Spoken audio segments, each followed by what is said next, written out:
Olá, boa tarde. Está começando mais uma edição do Fala DF. Eu sou Catiúcia Sotomayor e este é o mais novo telejornal colaborativo do Distrito Federal. Nós queremos ver a sua história aqui. Fale com a gente. O nosso WhatsApp é o 98211-4948 e o nosso e-mail é o faladfcanal11@gmail.com. Você também pode nos encontrar nas nossas páginas nas redes sociais. O Facebook é o Fala DF e o Instagram é o @FalaDF. Saiba como participar e ver a sua matéria aqui de segunda a sexta-feira, sempre às 13h30. Olá, agora que você já sabe que pode nos mandar uma matéria sobre qualquer assunto relevante para a sua comunidade, nós vamos mostrar como fazer para reunir um material de qualidade para nos apresentar. Se você vai filmar com o seu celular, lembre-se de usar a melhor resolução do aparelho e sempre a câmera da parte de trás. A maioria dos celulares hoje filmam em Full HD 1920 por 1080 e isso é ideal para a TV. E mais uma dica, lembre-se de colocar o aparelho no modo avião. Se você vai, por exemplo, falar das más condições de um parquinho de diversão, procure primeiro filmar em plano aberto o local por inteiro. Depois, faça imagens mais próximas, sem usar o zoom do celular, porque isso diminui a resolução das imagens. Neste caso, apenas se aproxime da imagem para que possa filmar os detalhes de cada brinquedo que apresenta defeitos, ferrugens, etc. Depois de filmar tudo que achar interessante, você pode gravar entrevistas com pessoas da comunidade que utilizam esse espaço, reclamando, dando sugestões e até elogiando se for o caso. Se também tiver vontade de aparecer na matéria, chamamos isso de passagem. A passagem é quando o repórter aparece na imagem, dando algumas informações relevantes que por acaso não tenha em imagens ou em entrevistas. Neste caso, sugerimos que peça a ajuda de alguém que possa filmar a sua passagem. Como o celular capta o áudio de forma ambiental, outra sugestão é que fique a no máximo 1,5 metro de distância da câmera do celular. Assim, o áudio será captado com mais qualidade. Quando tiver tudo isso gravado, pode baixar tudo no seu computador e nos enviar por e-mail. Nós faremos uma edição e colocaremos no ar. No e-mail, lembre-se de nos dar todas as informações referentes a nomes, sobrenomes dos participantes da matéria, como também profissão ou função. Isso será utilizado para darmos os devidos créditos. E para finalizar, use sempre o aparelho na horizontal. Um bom trabalho!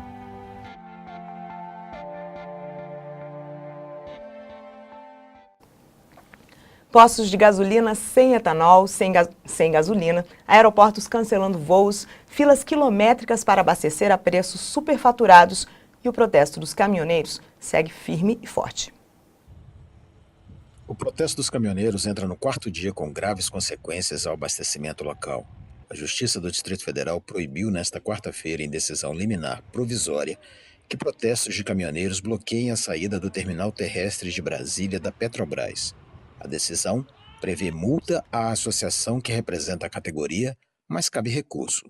Nós estamos aqui em prol aí, nós somos caminhoneiros, entendeu? Não está dando mais para rodar, do preço que está o combustível aí, os baixos valores do frete.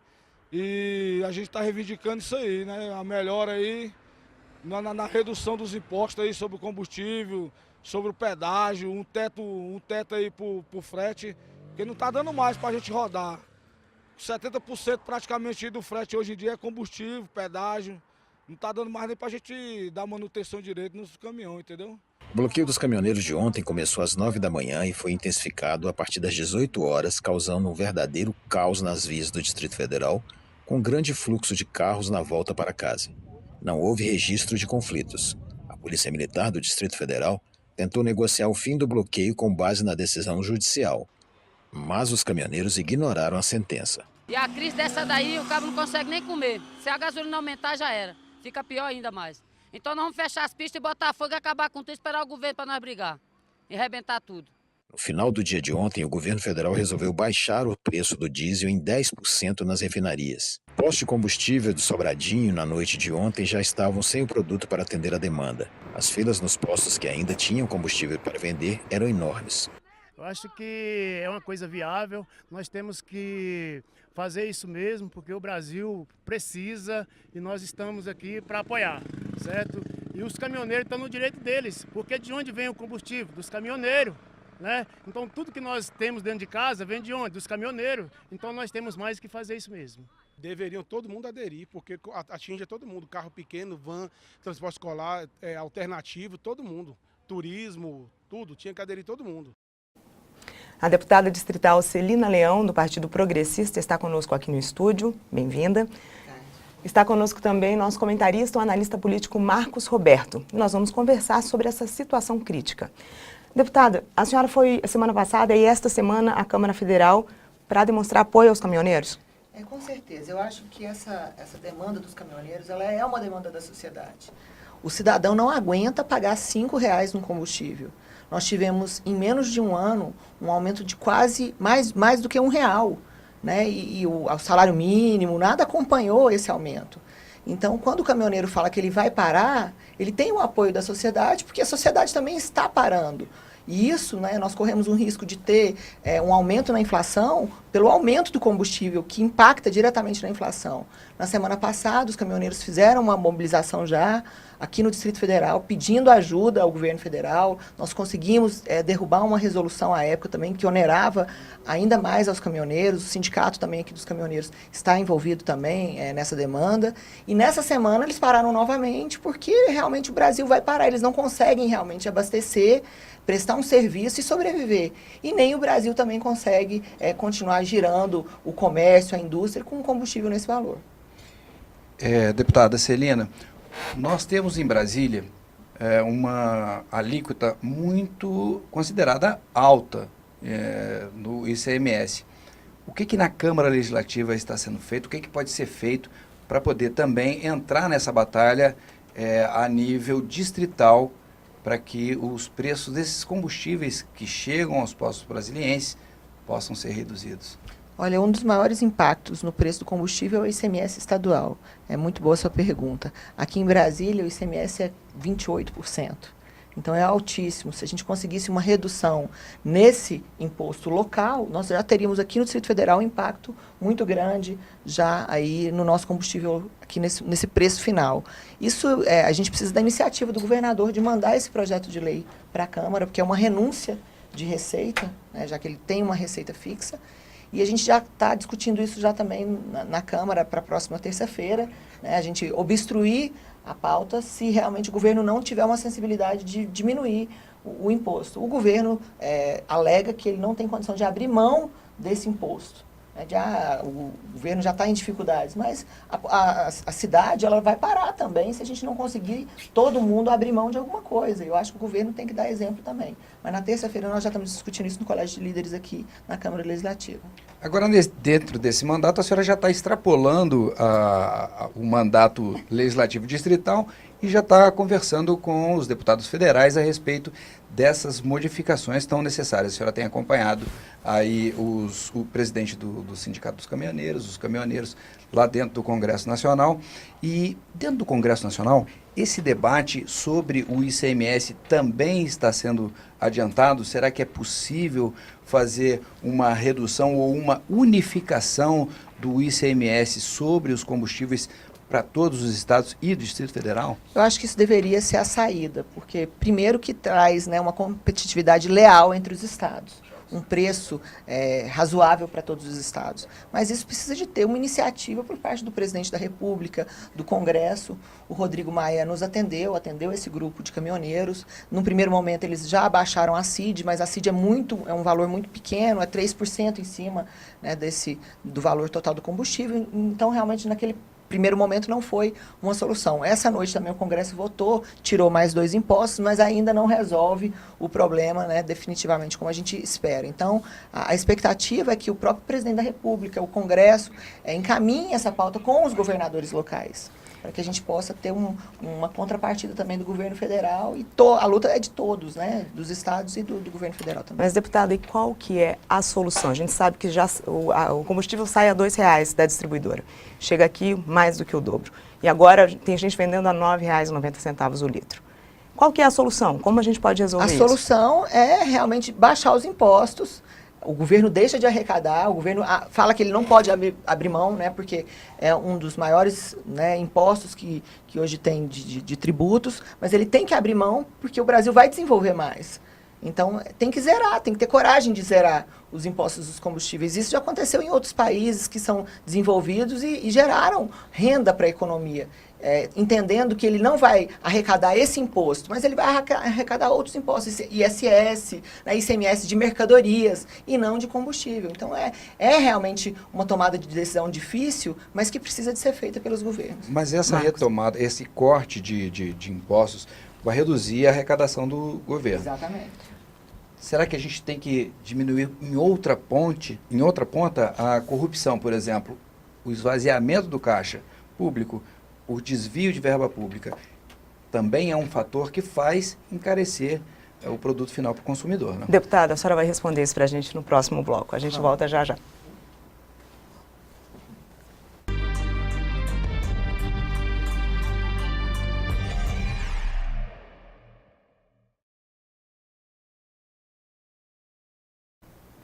Litro da gasolina a R$ 9,99. Pessoas estão indo a pé pegar gasolina, pois os carros pararam.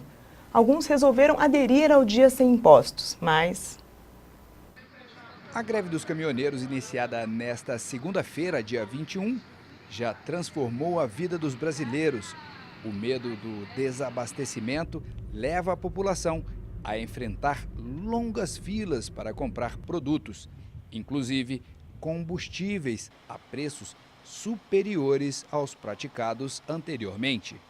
Eu acho que realmente, né, tem que parar o Brasil para ver se as coisas começam a andar conforme tenha que andar, porque desse jeito não dá.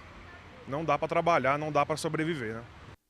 O presidente do Sindicato dos Caminhoneiros do Brasil já informou que a redução de 10% no preço do diesel por apenas 15 dias não é a solução e avisou que os caminhoneiros podem bloquear ainda mais as rodovias nacionais, impedindo a passagem de caminhões com produtos perecíveis, ônibus e automóveis. Eu acho que a população do Brasil tem que apoiar essa causa, não pode chegar ao ponto que a gente está chegando, gasolina de R$5, se não afeta só os caminhoneiros não, afeta o povo brasileiro, trabalhador que ganha um salário mínimo. E por que os deputados e o presidente não vai fazer nada? Deputado não paga gasolina, eles não sabem o suor que é uma gasolina de R$5 o litro não. Então tá na hora da gente movimentar, tá na hora da gente pegar, fazer alguma coisa. Se o poder público não faz, o povo brasileiro tem que fazer, não pode ficar do jeito que tá. Infelizmente os interesses públicos estão ficando de lado. E aí chegou nesse ponto que está o Brasil, né? Então, assim, realmente uma situação muito difícil, muito complicada, muito lamentável. Inúmeras empresas fechando, inúmeras pessoas desempregadas. Gasolina é um absurdo, dá tudo um absurdo, não só a gasolina, né? Em todo o país, as filas nos postos de combustível, que hoje seriam em busca de um desconto oferecido pelos empresários, sem as taxas de imposto, acabaram acontecendo pelo medo do desabastecimento. O desabastecimento na capital do Brasil já é uma realidade. Aqui neste posto, em área nobre de Brasília, no Lago Norte, as filas chegam a ter 2 quilômetros para abastecer apenas com a gasolina aditivada, que está sendo vendida a R$ 4,70. A crise parece que não vai acabar. Mais cedo, o presidente do Sindicato dos Caminhoneiros do Brasil confirmou que a greve, a paralisação, vai continuar por tempo indeterminado. Eles não aceitaram a proposta do governo de reduzir em 10% o preço do diesel por apenas 15 dias. acho que isso é uma consequência não só desse governo, como dos que antecederam, não é isso? Eu acho que o povo está cansado, cara, de promessa, de ser explorado. Nós pagamos o maior imposto do mundo, meu amigo. Então você vê o carro, você vê preço de carro, vê preço de combustível. Então nós somos um povo explorado. Então o povo está acordando, está dando um basta para isso, pô. Tem que parar com isso. O governo tem que entender que não é o governo rico, o povo que tem que ter rico. Um país que tem um governo rico é um país miserável, rapaz. Como o nosso. O governo nosso é rico, os funcionários são ricos e nós somos lascados. Então tá errado, né? Tem uma coisa errada nesse negócio aí. Tem que inverter a lógica, pô. Voltamos com a deputada Celina Leão e a pergunta: como que a corrupção afeta o valor do combustível para o consumidor? Eu acho que o maior exemplo disso, Marcos, está na Operação Lava Jato, né, que trouxe aí à tona o que aconteceu dentro da Petrobras, que é uma empresa importantíssima pelo preço, né, do petróleo aqui no Brasil, e isso foi usado de maneira, né, ilegal, imoral e criminosa. Então eu acho que se o investimento realmente fosse para manter, né, uma empresa pública como a Petrobras, né, produzindo petróleo, para a gente não depender de outros países, a gente manda petróleo para fora, refinamos fora e compramos de volta. Então está tudo errado. Então a corrupção ela atinge sim diretamente. Eu acho que o exemplo clássico disso é a nossa empresa pública, né, que precisa de ser colocada nos rumos novamente. Isso não vem dos últimos governos, vem de muitos anos, de muitos governos.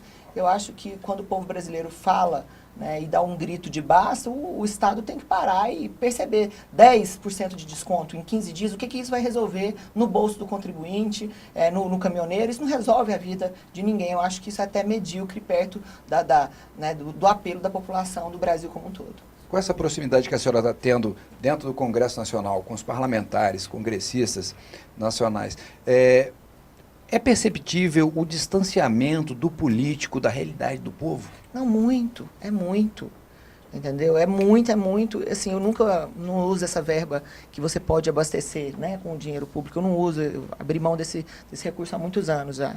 Então, assim, a gente sente como um cidadão, né, que abastece e muitas vezes essa é uma percepção, olha, nós não temos condição de fazer nada.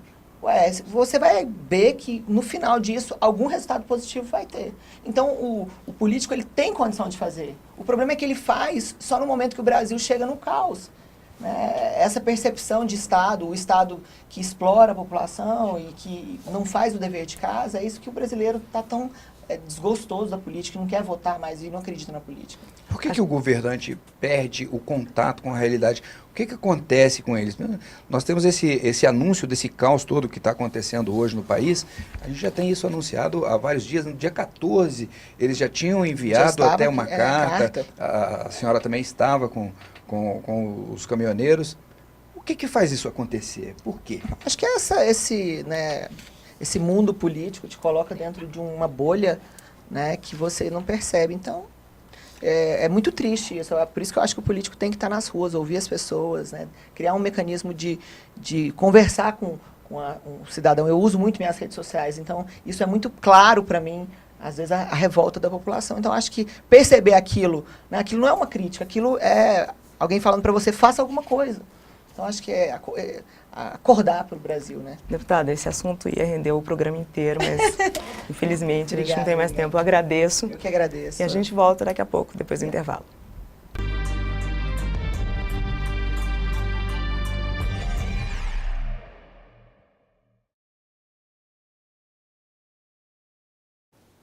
A gente está agora com a Amanda Tavares, personal trainer, que vai falar com a gente sobre uma situação muito comum aqui no DF, a seca.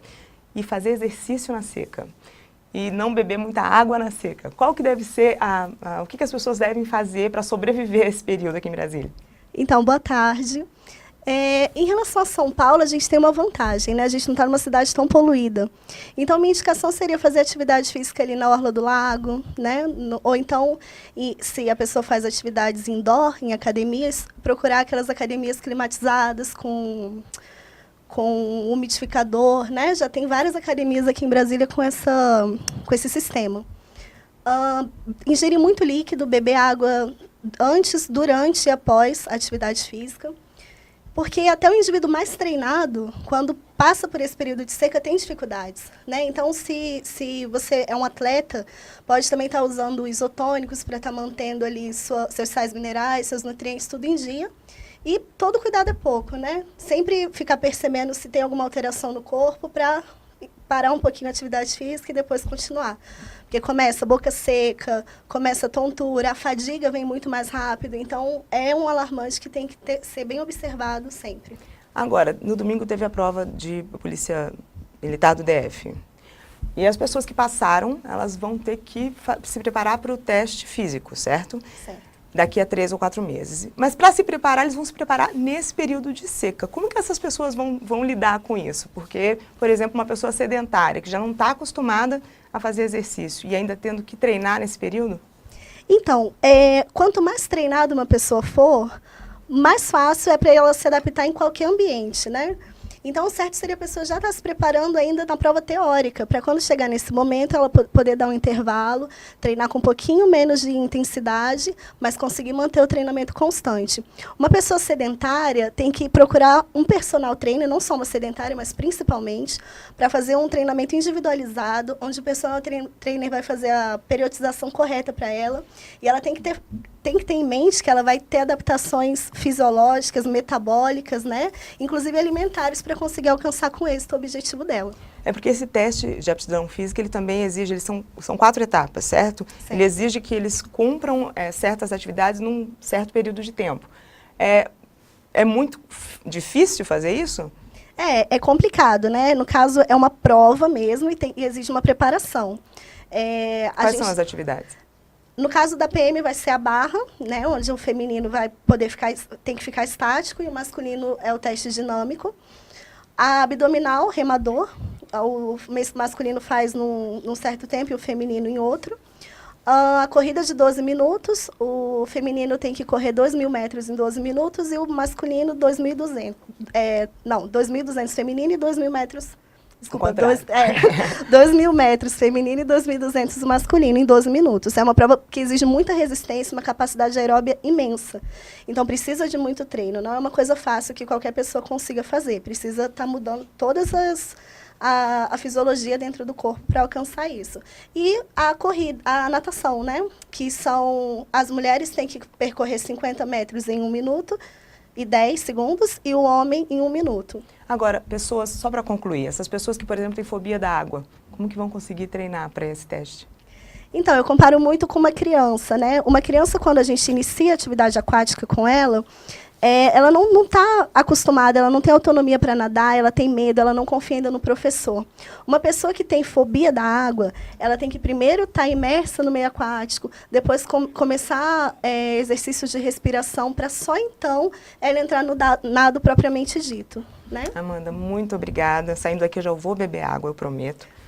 E muito obrigada, joia. Tá? Eu queria só falar meus contatos, né? Eu estou com algumas turmas de preparação para o TAF. Meu número é 98275-4078. E meu Instagram, amandatavares.personal, onde eu posto várias dicas. Se alguém tiver alguma dúvida, pode falar comigo, eu tenho o maior prazer de responder. Muito obrigada. E você, muito obrigada pela companhia. Eu conto com você para fazermos o Fala DF juntos. Mande a sua matéria. A notícia é sua. O nosso WhatsApp é o 61 98211 4948 e o e-mail é o faladfcanal11@gmail.com.